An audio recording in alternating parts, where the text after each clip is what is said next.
Hey, just a real quick explanation of how to do a meeting. If you schedule something, if that goes through an app called Calendly, so you get an email like this, it'll basically say that an event's been scheduled, it'll give you a day and time, that information. This is what it looks like from my end. It's going to look pretty similar on your end.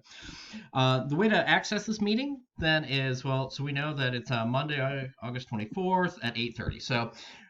In Gmail, which is your Prairie State email, okay, you're going to come over here, click on calendar in the upper right-hand corner.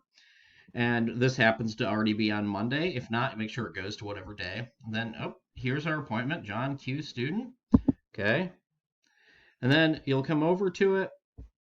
You can just click on it right there. It'll pop this up. There's a link. It says join with Google Meet. You'll hit that.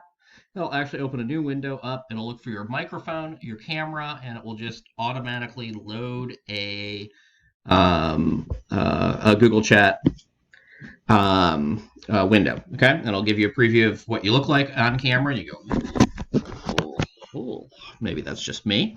And then all you have to do is hit join now. I'll come in. We'll chat. We'll do whatever we need to do, and you will be done. Okay. If you have any questions, don't hesitate. You've got my email and phone, and don't hesitate to use them. Okay. Talk to you soon. Bye.